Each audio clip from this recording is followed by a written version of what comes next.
Amen, amen, amen. Amen. Nous bénissons le Seigneur des Seigneurs qui nous donne ces moments pour pouvoir nous retrouver ensemble. Nous sommes fixés rendez-vous pour nous retrouver dans ce studio afin d'élever le Seigneur par les chants et par la parole. Nous devons nous excuser pour ce retard qui est indépendant de notre volonté. C'était d'autres techniques. Et nous croyons que nous allons se dîner ensemble dans la paix. Nous saluons tous nos bien-aimés qui sont en train de suivre en direct. Bénissons aussi ceux-là qui nous suivront en affaire. Amen. Amen. Amen. On va prendre avec Adolphe.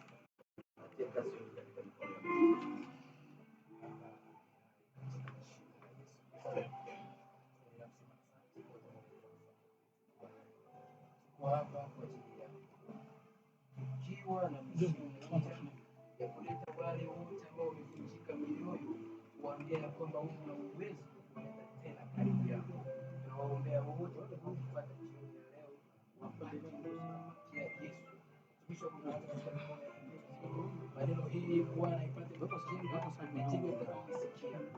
Tunaomba na kushukuru. Amen. Amen. Je pense que si tout le monde disait Amen, ça allait nous réconforter un peu. Amen. Nous allons lire ensemble l'Évangile selon Jean.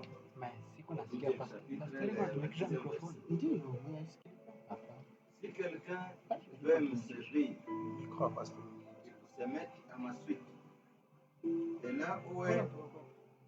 Et là où je suis, là aussi sera mon serviteur. Je reprends la lecture. Si quelqu'un veut me servir, il se met à ma suite. Là où je suis, là aussi sera mon serviteur. Si quelqu'un sert, le Père l'honorera. Amen. Amen. Jésus dit, si quelqu'un veut me servir, qu'il se mette à ma suite. Et là où je suis, là aussi sera mon serviteur. Nous tous, nous voulons servir le Seigneur. Je suis content d'être entouré par des jeunes qui servent le Seigneur, qui aiment servir le Seigneur et qui veulent poursuivre à servir le Seigneur. Mais le Seigneur Jésus qu'il veut servir dit ceci, si quelqu'un veut me servir, qu'il se mette à ma suite. Et là où je suis, là aussi sera mon serviteur. Si quelqu'un me sert, le Père l'honorera. Bien aimé, comme vous voulez servir le Seigneur, vous qui êtes ici et vous qui me suivez, comme nous voulons servir le Seigneur, il y a beaucoup de conditions que nous allons observer, beaucoup de critères. Il y a une conduite à tenir que nous allons observer pour mieux servir le Seigneur. Parce qu'il dit qu'il se mette à ma suite et là où je suis, là sera mon serviteur. Là où le Seigneur est, là où Jésus est, c'est un lieu saint. Saint. Et notre église, Throne of God, aux environs, bien au Throne of God, c'est la sainteté. Je vais donner parmi beaucoup de critères ou bien beaucoup d'éléments à observer dans notre vie spirituelle. Une. Et cette une, nous allons la lire dans 1 Corinthiens 6, 18. 1 Corinthiens 6, 18 dit ceci. 1 Corinthiens 6, 18 dit, fuyez l'impudicité. Tout autre péché commis par l'homme est extérieur à son corps. Mais le débauché pêche contre son propre corps. Fuyez l'impudicité. Fuyez l'impudicité. Tout péché que l'homme peut commettre, que ce soit le vol, que ce soit l'ivrognerie ou autre chose, nous péchons contre notre propre corps. Mais, non, ça se fait en dehors du corps. Mais celui qui fait l'impudicité pêche sur son propre corps. Pourquoi le Seigneur dit fuyez l'impudicité? Il y a seulement deux péchés, au moins qu'il y en ait un autre. Que je lis dans la Bible, où le Seigneur dit, où la Bible dit, fuyez. C'est seulement le péché d'idolâtrie et le péché d'impudicité. Nous n'allons pas parler sur l'idolâtrie aujourd'hui. Sommairement, je vais vous prendre encore 6-7-8 minutes parlant sur l'impudicité. Le Seigneur nous dit de fuir l'impudicité parce que lui-même, il est saint. Il est saint, il est 3 fois saint. Et quelqu'un qui veut le suivre doit éviter l'impudicité dans sa vie. La Bible dit tout péché que nous pouvons commettre, c'est en dehors de notre corps. Mais seulement l'impudicité est à l'intérieur du corps. Nous suivons notre corps. Et la Bible continue à dire, notre corps c'est le temple du Saint-Esprit. Le temple du Saint-Esprit. Évitons de fuir les temples du Saint-Esprit. Pour d'autres péchés, la Bible dit résister. Résister. Si nous lisons dans Jacques chapitre 4, au verset 9, la Bible dit ceci, soumettez-vous à Dieu. Résistez au diable et il fuira loin de vous. Pour le diable, il faut résister. Mais pour l'impudicité, il faut fuir. 1 Pierre 5, 9 dit ceci. Résistez au diable, ferme dans la foi. Résistez. Si nous lisons Éphésiens, chapitre 6, verset 13, la Bible dit, saisissez l'armure de Dieu, afin qu'au jour mauvais, nous puissions résister. Partout on dit résister, résister. Mais pour l'impudicité, la Bible dit, fuyez.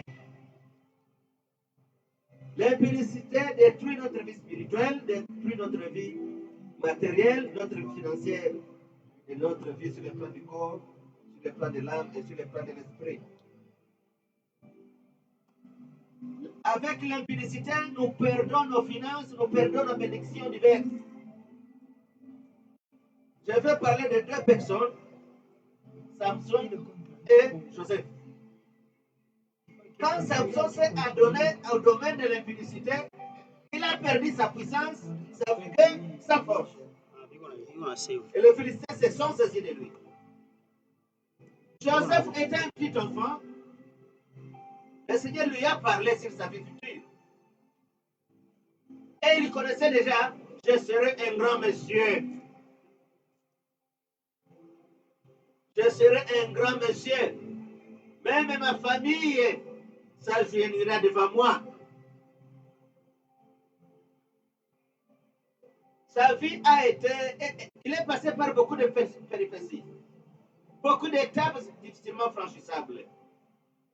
Et un jour, il se retrouve en Égypte comme esclave dans la maison de Potiphar. Quelqu'un qui a les promesses de prospérité, quelqu'un qui a des promesses de bénédiction dans sa vie, mais il se retrouve esclave. L'étoile de ce monsieur continue à briller. L'étoile de Joseph continue à briller. Même dans la maison de Potiphar. Comme il était béni, partout où il passait, il transmettait la bénédiction. Parce qu'elle devait être un canal de bénédiction.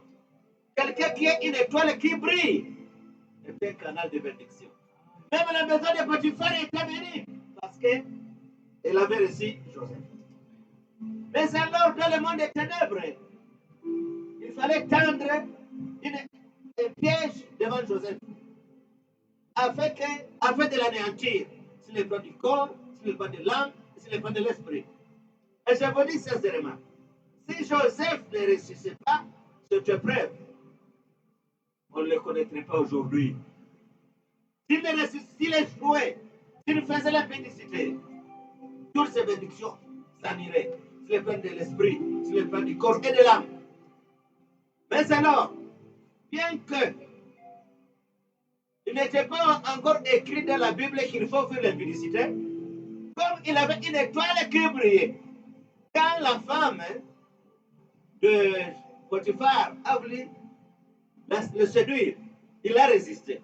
Le lendemain, il a résisté. Et la Bible ne dit pas combien de fois il a résisté. Mais la Bible dit beaucoup de fois il a été tenté par cette femme. Il a résisté. Mais il a compris, je ne peux pas continuer à résister. Bien aimé, on ne résiste pas devant l'impudicité. On fuit. On ne résiste pas devant l'impudicité. On fuit. C'est ainsi que Joseph a été saisi par la femme. La femme de Potiphar est saisie par les habits. Il a fui le sang satanique entre les mains de cette femme. Il a fui avec ses bénédictions. Il a fui avec son étoile. Il a fui, il brillait. Même dans la prison, il brillait. Même les prisonniers étaient bénis parce qu'ils avaient reçu quelqu'un qui brillait. Bien-aimés, fuyons l'impudicité. Fuyons l'impudicité. L'impudicité peut détruire toute la vie d'une personne qui était prédestinée à la bénédiction. C'est ainsi que le monde des ténèbres envoie ses messagers sur terre afin de détruire le monde par la bénédiction, par l'impudicité. Quelqu'un peut avoir une mission. Toutes les femmes avec lesquelles vous couchez seront frappées par telle malédiction. Tous les hommes avec lesquels vous couchez seront frappés de telle malédiction. Fuyons l'impudicité. On ne résiste pas devant l'impudicité. On fuit. C'est ce que Paul nous dit. Fuyez. Si vous voulez résister, vous allez échouer. Mais il faut fuir. Il y a beaucoup de gens aujourd'hui qui regrettent parce qu'ils peut-être ils voulaient résister devant l'impudicité. Mais et s'ils fuyaient, leur vie serait en ordre aujourd'hui. Mais peut-être ils regrettent aujourd'hui, le jour, le soir, la nuit, ils regrettent de n'avoir pas fui. Ils ont tenté de résister. On ne résiste pas devant l'impudicité, bien aimé. On s'enfuit, comme l'a fait Joseph. Si quelqu'un me sert, le Père l'honorera. Si quelqu'un me sert, moi, Jésus, mon Père l'honorera. Là où je suis, et là aussi sera mon serviteur. Là où je suis, là aussi sera mon serviteur. Pour dire ceci, comme Jésus est saint, 3 fois saint, comme dans son entourage c'est la sainteté, et les serviteurs de Dieu doivent être saints, et les choristes doivent être saints, et les pasteurs doivent être saints, les évangélistes doivent marcher dans la sanctification, tout le monde de la sanctification. On ne peut pas mélanger Dieu et l'impudicité. On ne mélange pas maman et Dieu. Nous fuyons l'impudicité.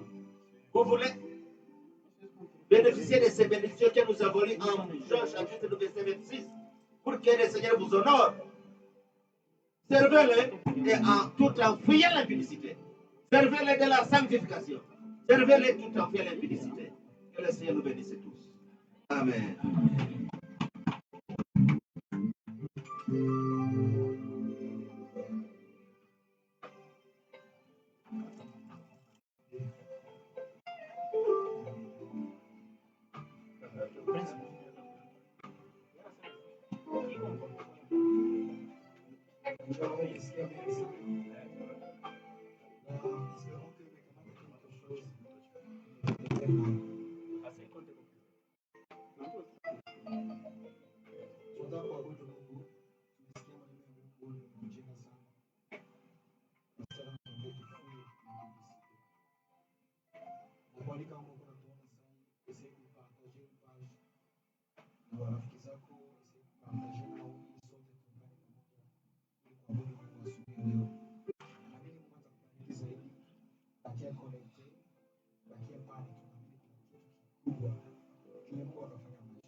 katika kuimba na furaha kubwa. Haleluya.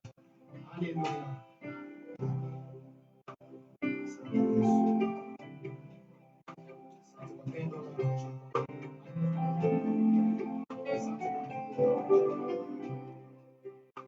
kwa upendo wako Bwana. Tunakupenda Yesu.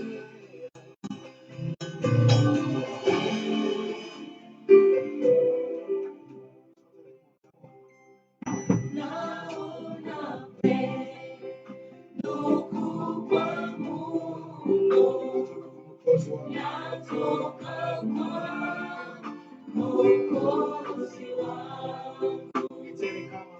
Niteleka maji mengi yatembea bahari. Anitolea tumaini.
Unituliza moyo wangu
Lord, I worship you for me. Lord, it's you done for me. Lord, I worship you for me. Here is my worship. All of my worship. Receive my worship. All of my worship. Oh Lord, you are worthy. Lord, I worship you for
Je sais pas que tu connais cette chanson, tu vas juste chanter avec nous. Alléluia.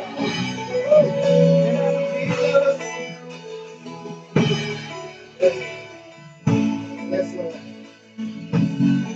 Hallelujah. This is our worship, Jesus. Hallelujah.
Wherever you are, sing with us. My hallelujah belongs.